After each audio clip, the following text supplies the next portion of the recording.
Hello, हाय, कैसे हैं आप लोग? I welcome you all back to our channel biology lounge, जहाँ पे आज हम पढ़ने वाले हैं about island biogeography theory.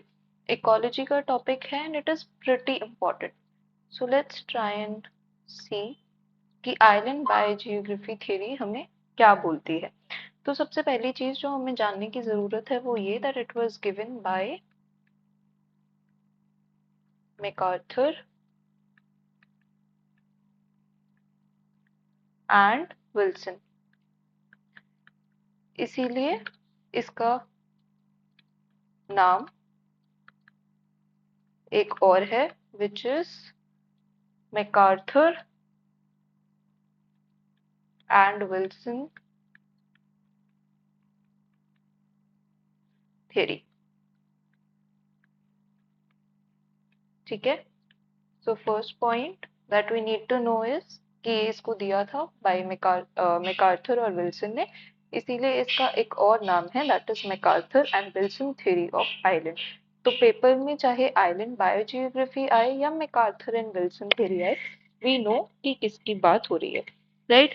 इसके अलावा भी इसके कुछ और नाम हैं, वो भी हम देख लेते हैं। So it is apart from island biogeography theory and MacArthur and Wilson theory of island, it is also known as, इसको कुछ और नामों से भी हम जानते हैं जैसे कि equilibrium theory, apart from that insular biogeography।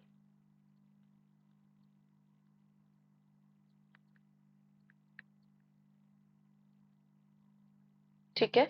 तो चाहे आप इसको आइलैंड बायोजियोग्राफी थ्योरी के नाम से बुलाओ या आप इसे मैकार्थर एंड विल्सन थ्योरी के नाम से बुलाओ, इक्विलिब्रियम थ्योरी के नाम से बुलाओ या फिर इंसुलर बायोजियोग्राफी थ्योरी के नाम से बुलाओ, we are talking about the exactly same topic.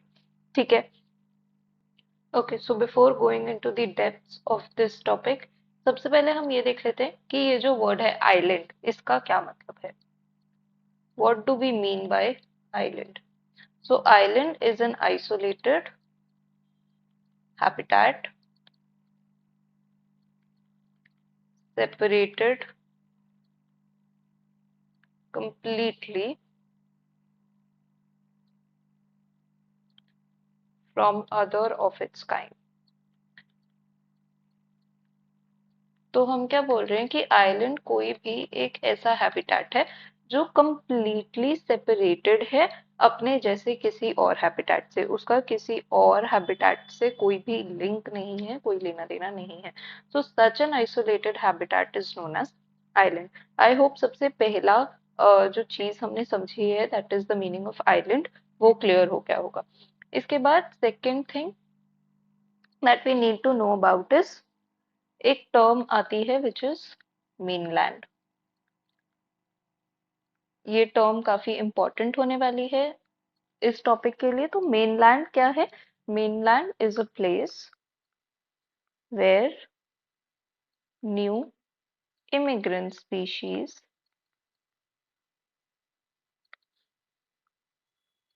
Originally lived. तो हम क्या बोल रहे हैं कि मेनलैंड एक ऐसी जगह है जहाँ जो इमिग्रेंट स्पीशीज है वो ओरिजिनली रहती थी। अब इस डेफिनेशन का क्या मतलब है? मैंने बोला कि ये कोई एक हैबिटेट है जिसको मैं बोल, ये कोई एक हैबिटेट है, ठीक है। यहाँ पे कोई एक स्पीशीज है विच इज स्पीशीज एक्स, ये स्पीशीज एक्स यहाँ पर रहती थी। एक और हैबिटेट है जो कंप्लीटली आइसोलेटेड है फ्रॉम एनी अदर हैबिटेट, इसीलिए मैं इसको बोल रही हूँ दिस इज एन आइलैंड। ठीक है। अब ये जो स्पीशीज एक्स है ये माइग्रेट हुई और माइग्रेट होके इस आइलैंड पे रहने लग गई। तो ये जो स्पीशीज एक्स है जो इस आइलैंड पर आई है that means it has immigrated to this island. Immigration का मतलब क्या होता है?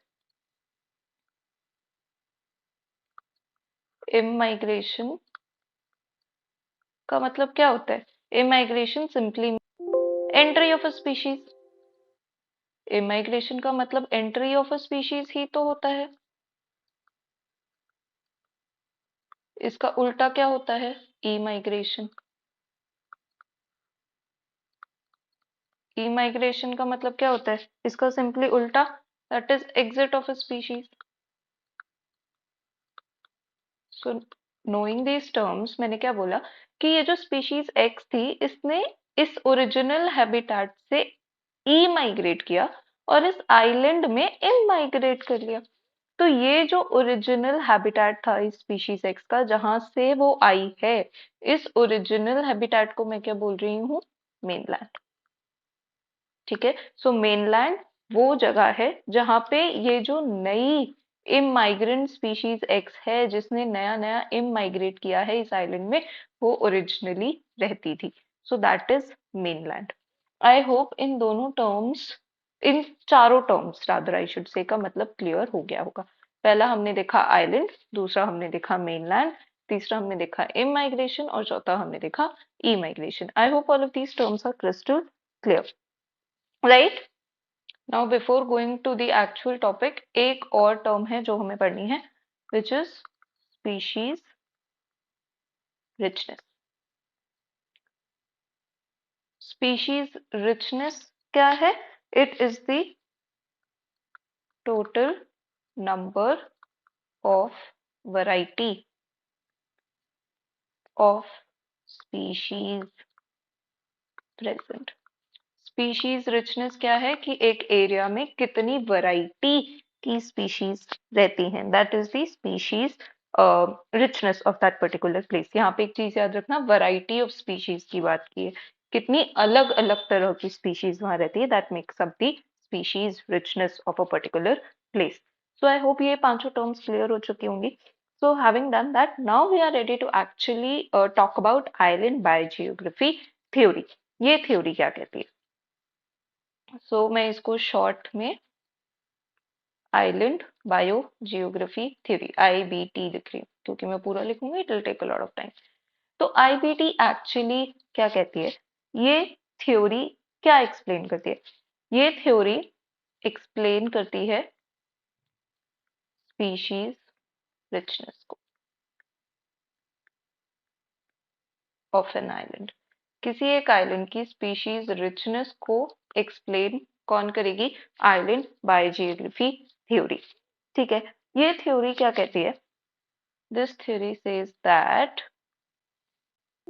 the level of species richness, the level, this is very light, okay, the level of species richness on the island arises as a balance between the process of immigration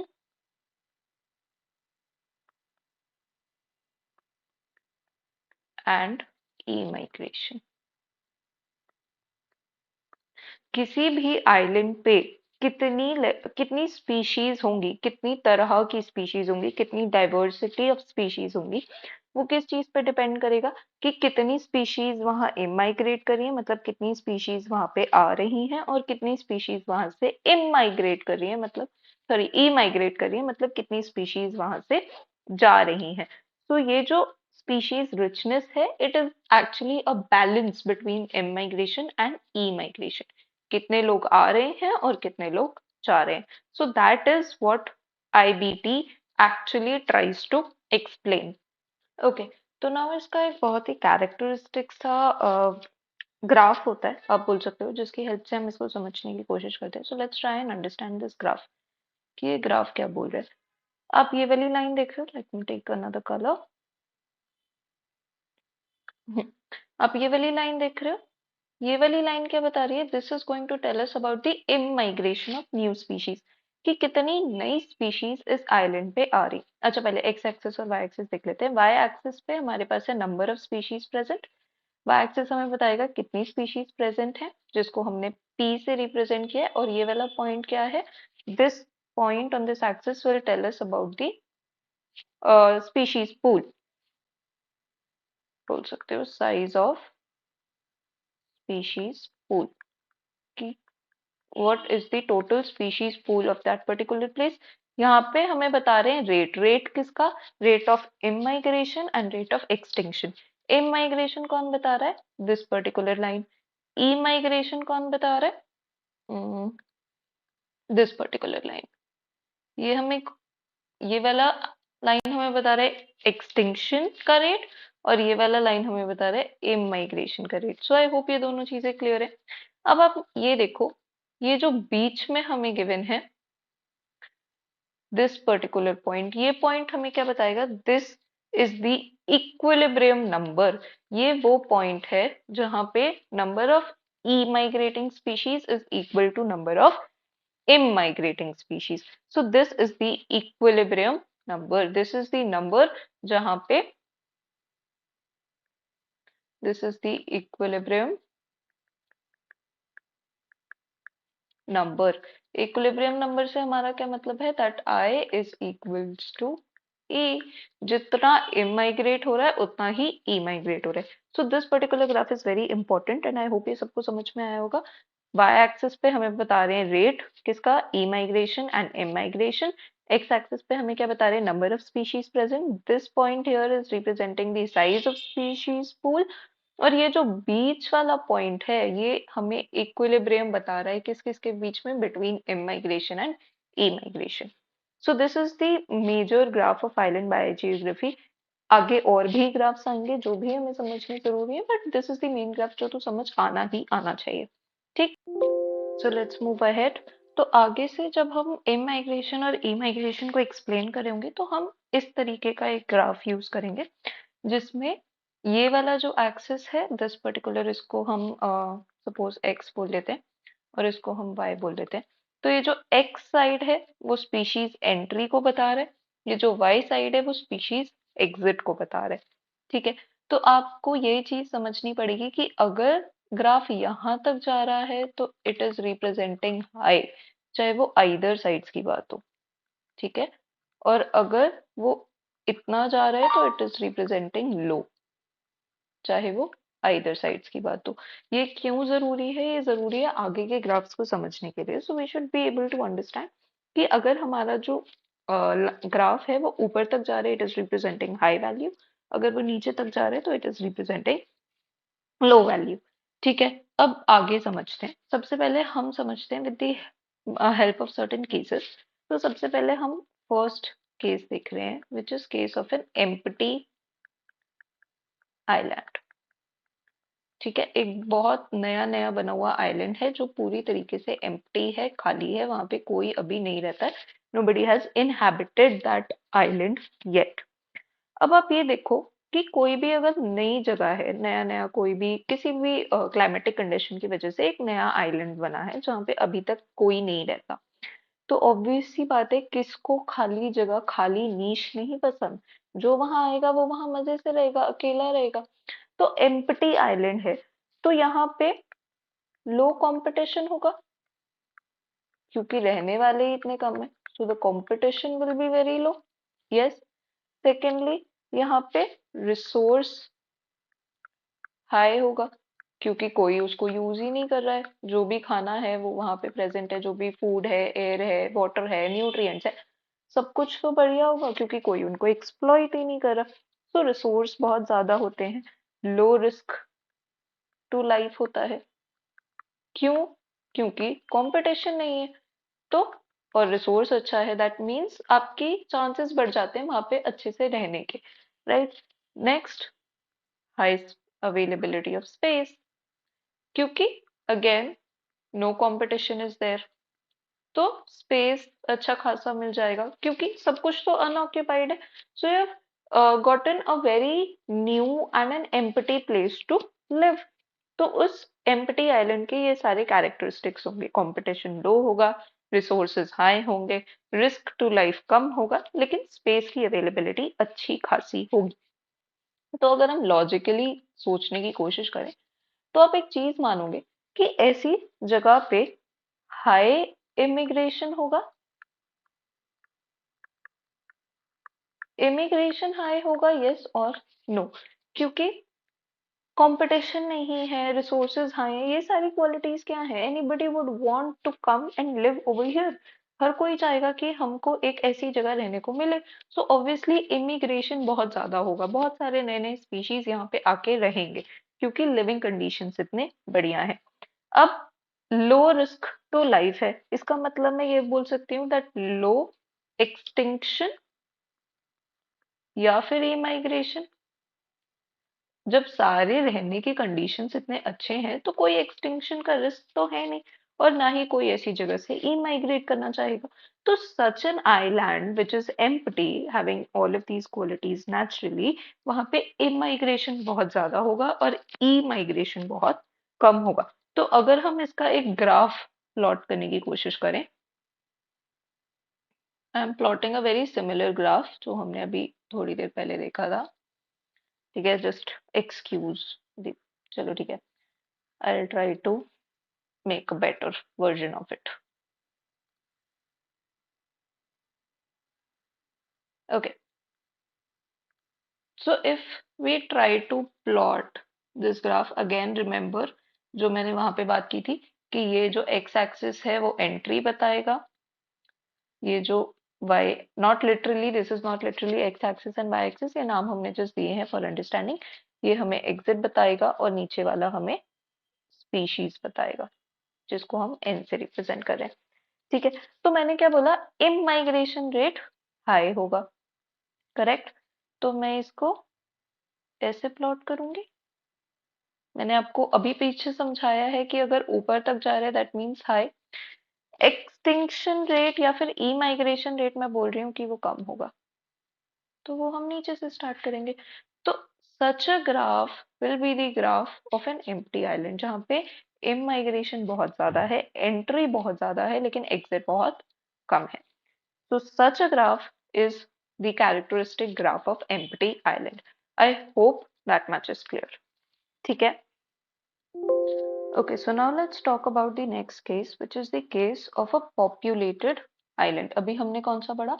अभी हमने पढ़ा एक empty island का case. Second case is that of a populated island. तो अगर कोई ऐसा island है जो पहले से ही बहुत पॉपुलेटेड है, वहां पे पहले से ही बहुत टाइप ऑफ स्पीशीज रहती हैं, तो वहां पे उस पर्टिकुलर आइलैंड की क्या क्या कैरेक्टरिस्टिक्स होंगी? हाई कंपटीशन होगा क्योंकि पॉपुलेटेड है, ऑलरेडी बहुत सारी स्पीशीज रहती हैं, तो कंपटीशन बहुत हाई होगा। रिसोर्स अवेलेबिलिटी लो होगी क्योंकि ऑलरेडी बहुत सारी स्पीशीज हैं जो रिसोर्सेज को एक्सप्लॉइट करें, तो लो रिसोर्स अवेलेबिलिटी होगी, राइट। थर्ड हमने वहां पे क्या बात करी थी, स्पेस बहुत ज्यादा होगी, लेकिन यहाँ पे स्पेस बहुत कम होगी क्योंकि बहुत सारी स्पीशीज ऑलरेडी रह रही हैं। और फोर्थ हमने वहां पे क्या बात की थी, लो रिस्क टू लाइफ। यहाँ पे हम क्या बोलेंगे, हाई रिस्क टू लाइफ, क्योंकि कोई भी फैक्टर तो फेवरेबल नहीं है। कंपटीशन ज्यादा है, न्यूट्रिएंट्स या रिसोर्सेज अवेलेबिलिटी कम है, स्पेस कम है, तो ऑब्वियसली रिस्क टू लाइफ क्या होगा, बढ़ जाएगा, नेचुरल सी बात है। तो एक ऐसे आइलैंड पे, एक ऐसे हैबिटेट में अगर मैं बात करूं, तो यहाँ पे कोई नई स्पीशीज आना तो नहीं चाहेगी, तो immigration will be low, because who will want to come to such a place जहाँ पे कंपटीशन इतना ज्यादा है, रिसोर्सेज है नहीं, स्पेस है नहीं, जान का खतरा इतना ज्यादा है। who would want to migrate to such a place? So immigration to such an island would be very low, whereas if I talk about e-migration या फिर extinction की मैं बात करूँ, तो ऑब्वियस ही बात है हर कोई ऐसी जगह से जाना ही पसंद करेगा, everybody would want to go from such a place. अगर नहीं जाएंगे तो रिस्क टू लाइफ बहुत ज्यादा है, तो एक्सटिंक्शन का खतरा हमेशा रहेगा। तो इमाइग्रेशन या एक्सटिंक्शन का रिस्क विल बी हाई। इसको अगर हम प्लॉट करने की कोशिश करें, अगेन यहाँ पे अगर मैं एक्स कंसीडर कर रही हूँ, यहाँ पे मैं वाई कंसीडर कर रही हूँ, this is exit, this is entry and this is an, right. तो मैंने क्या बोला, इमाइग्रेशन इज लो, तो मैं ऐसे प्लॉट करूंगी। Emigration is high. तो मैं ऐसे प्लॉट करूंगी। So such would be the graph of a populated island. इसमें हमें कुछ भी रटने की जरूरत नहीं है, बहुत समझने वाली चीज है। पॉपुलेटेड आइलैंड है, कोई आना नहीं चाहेगा तो इमाइग्रेशन लो होगा। बहुत पॉपुलेटेड है, एक्सटिंक्शन का खतरा बहुत ज्यादा होगा, everybody would want to go from such a place, so exit का रेट बहुत ज्यादा होगा। ओके, सो आई होप कि सबको ये small island sorry empty island और पॉपुलेटेड आइलैंड का केस समझ में आ गया है, इनका ग्राफ क्लियर हो गया है। So the next thing that we are going to talk about is कि apart from this there are two more factors, दो और ऐसे physical factors होते हैं एक आइलैंड के जिसके ऊपर रेट ऑफ इमाइग्रेशन और ई माइग्रेशन डिपेंड करता है। वो दोनों फैक्टर्स कौन से हैं वो हम देख लेते हैं। There are two more factors on which rate of immigration and immigration depends.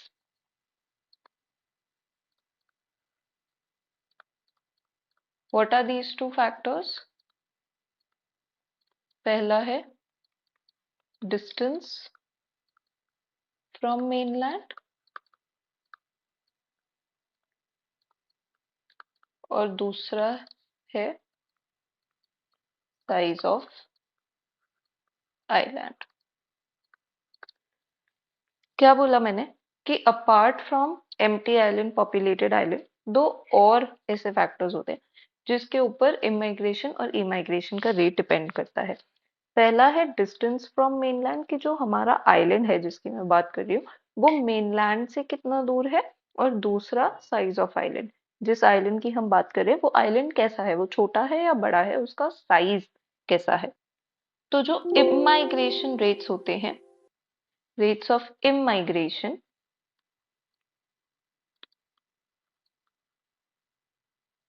That is distance related,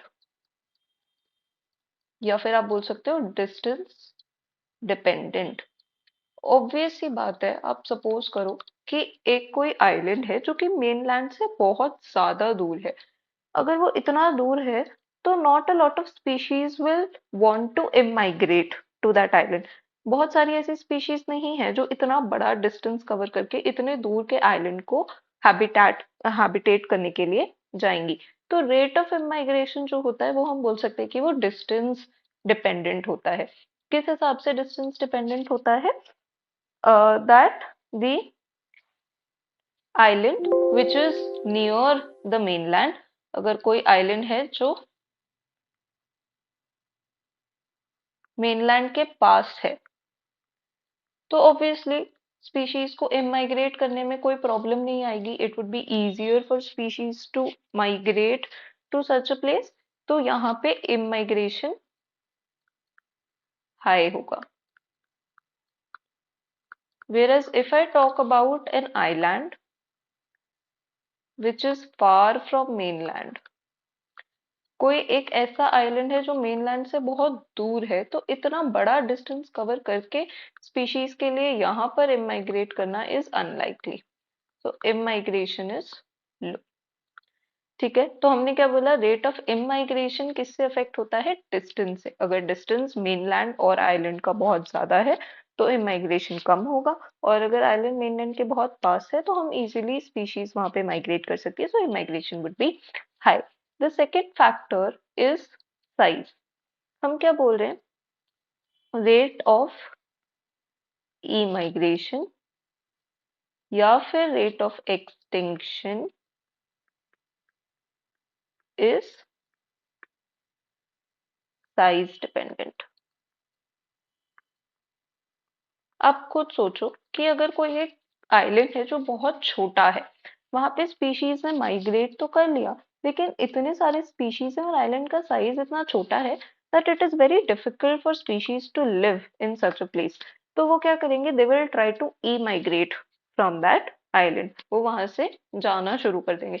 तो रेट ऑफ ई माइग्रेशन जो है वो साइज पे डिपेंड करता है। अगर कोई आइलैंड है जो अच्छा खासा बड़ा है, if the size of that island is pretty good, large island है, तो इनफ स्पेस होगा सबके लिए रहने के लिए, सब खुशी खुशी रह सकते, so emigration will be low. But if the island is small, तो वहां से स्पीशीज के ई माइग्रेट करने के चांसेस ज्यादा हो जाएंगे, सो emigration will be high. तो आप समझ रहे हो मैंने आपको क्या बोला, दो और फैक्टर्स हैं जिसके ऊपर रेट ऑफ इमाइग्रेशन और इमाइग्रेशन डिपेंड करता है। पहला है डिस्टेंस फ्रॉम मेनलैंड, कि वो जो आइलैंड है वो मेनलैंड से कितना दूर है, और सेकंड है साइज ऑफ आइलैंड, की जो आइलैंड है उसका साइज कितना बड़ा या कितना छोटा है। तो रेट ऑफ इमाइग्रेशन जो है वो डिस्टेंस पे डिपेंड करता है। अगर मेनलैंड और हमारा आइलैंड बहुत दूर है तो इमाइग्रेशन कम होगा, लेकिन अगर आइलैंड और मेनलैंड पास है तो इमाइग्रेशन ज्यादा होगा। रेट ऑफ ई माइग्रेशन जो है वो साइज पे डिपेंड करता है। अगर आइलैंड बहुत बड़ा है तो वहां पे इजीली स्पीशीज सरवाइव कर सकती हैं, तो ई माइग्रेशन कम होगा। लेकिन अगर बहुत छोटा आइलैंड है, इनफ स्पेस नहीं है स्पीशीज के पास रहने के लिए, तो rate of emigration will be high. ठीक है, so these are the two factors जिसपे रेट डिपेंड करता है। ओके, तो अगर हमें यहाँ तक समझ आ गया, सो let's try and interpret this particular graph. हमें ये ग्राफ दिया हुआ है और हमें यहाँ पे स्टेटस बताना है कि what is the status of the species entering और एग्जिटिंग, मतलब हमें ये बताना है कि what type of an island is this.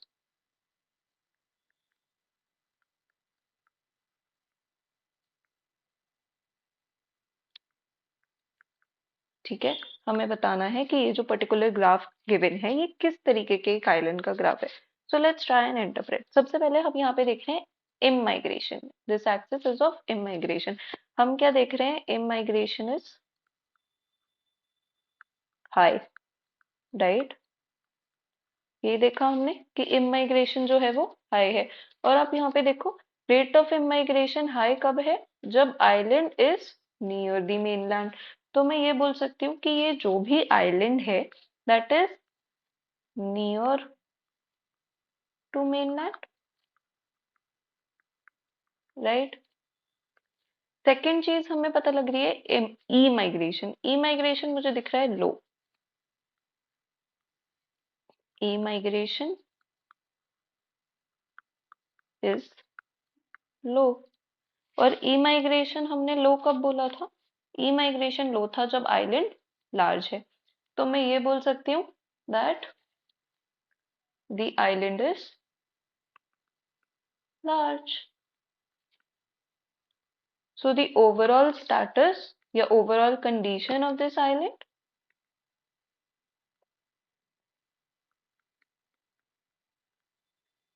क्या है, that it is near and large, बहुत पास है मेनलैंड के और बहुत बड़ा है, इसीलिए इमाइग्रेशन बहुत ज्यादा है और इमिग्रेशन बहुत कम है। So that is how we have to interpret the graphs. I hope समझ आया होगा।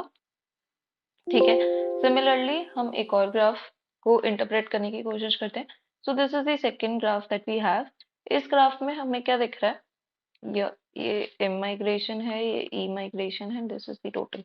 अब देखो इसमें इमाइग्रेशन हमें लो दिख रहा है, इमाइग्रेशन इज लो। और हमें पता होना चाहिए इमाइग्रेशन अगर लो है इसका मतलब ये जो आइलैंड है, जो भी आइलैंड है वो मेनलैंड से दूर है, so it is far from mainland, right. तो एक कैरेक्टरिस्टिक हमें पता चल गया इम माइग्रेशन से। नेक्स्ट हमें पता चलेगा ई माइग्रेशन से। ई माइग्रेशन देखो मुझे हाई दिख रही है, तो मैं क्या बोलूंगी, that E migration is high. और मुझे पता है कि अगर ई माइग्रेशन हाई है इसका मतलब जो मेरा आइलैंड है वो छोटा है, तभी तो लोग वहां से छोड़ के भाग रहे हैं। ठीक है, तो ओवरऑल स्टेटस क्या हो जाएगा, दैट द आइलैंड इज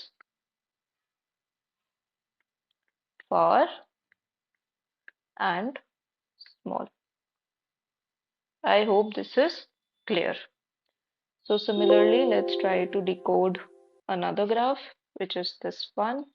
इसमें देखो बिल्कुल सिमिलर तरीके से देखने की कोशिश करते हैं. This is I, this is E, and this is N. Immigration मुझे यहाँ पे low दिख रही है, so let's write it down. Immigration is low. हमें पता होना चाहिए, अब तक ये चीज हमें याद हो जानी चाहिए, that if immigration is low, that means island is far from mainland. बहुत दूर है, इसीलिए लोग वहां पे स्पीशीज वहां पे इमाइग्रेट नहीं कर रहे. इमाइग्रेशन भी लो है, so let's write that down also.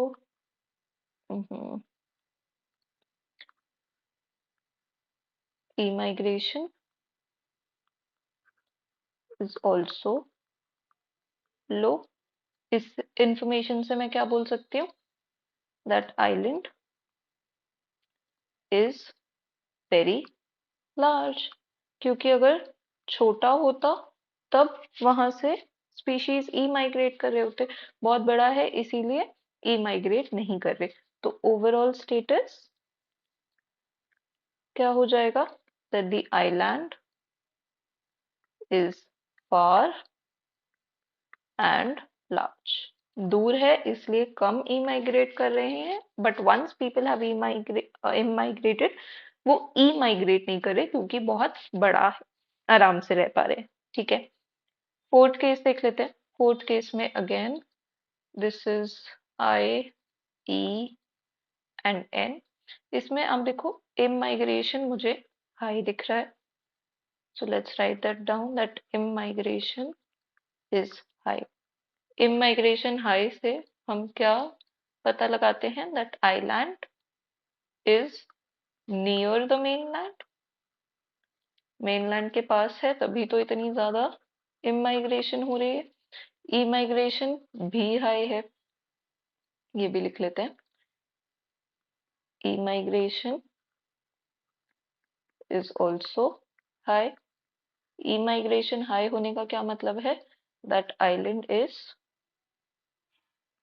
small. तभी तो लोग वहां पे रह नहीं पा रहे हैं, दे आर ई माइग्रेटिंग. तो ओवरऑल स्टेटस क्या हो जाएगा, that the island is near and small. Mainland के पास है इसलिए इमाइग्रेशन ज्यादा हो रही है, लेकिन छोटा है इसीलिए ई माइग्रेशन भी ज्यादा हो रही है. So that is how we can interpret the graphs. इसमें कुछ रटना नहीं होता है, बहुत सिंपल सा लॉजिक है. सिर्फ इमाइग्रेशन इमाइग्रेशन के फैक्टर्स वो भी हम लॉजिकली समझ सकते हैं और उनको यूज करके हमने इन ग्राफ्स को इंटरप्रेट किया है और हमें आइलैंड का पता लगा है कि वो कैसा है, छोटा है, बड़ा है, पास है या दूर है. ठीक. Okay, so now that we have seen the individual graphs, हमने इंडिविजुअली सबको इंटरप्रेट करना सीख लिए. तो अब हम एक कंबाइंड ग्राफ लेते हैं और उसको इंटरप्रेट करने की कोशिश करते हैं, विच इज दिस. ठीक है, तो सेम ही है, यहाँ पे एम माइग्रेशन है, यहाँ पे ई माइग्रेशन है और यहाँ पे टोटल स्पीशीज है. ठीक है, तो अब हमें इन सारी स्पीशीज ए, नॉट स्पीशीज, इन सारे ए, बी, सी एंड डी, इन सब का स्टेटस बताना है. ठीक है, status of A, B, C and D. That is the question. कैसे करेंगे, सबसे पहले एक एक करके समझते हैं. पहले हम A का देख लेते हैं. A के लिए कौन सी लाइन होगी, ये वाली, ये है A का. तो हम इस वाली लाइन को सिर्फ इंटरप्रेट करते हैं और बाकी सारे को भूल जाते हैं. इसमें इमाइग्रेशन मुझे लो दिख रही है, इमाइग्रेशन लो है. इमाइग्रेशन अगर लो है तो मैं बोल सकती हूँ that it must be far. अब इसकी हम ई माइग्रेशन देख लेते हैं. तो ई माइग्रेशन के लिए कौन सी लाइन देखेंगे, दिस वन. ठीक है, ई माइग्रेशन मुझे हाई दिख रही है. ई माइग्रेशन हाई कब होती है, जब आइलैंड कहाँ होगा, सॉरी कैसा होगा, जब आइलैंड स्मॉल होगा. तो ए के लिए मैं बोल सकती हूँ that it is sorry, it is far and it is small.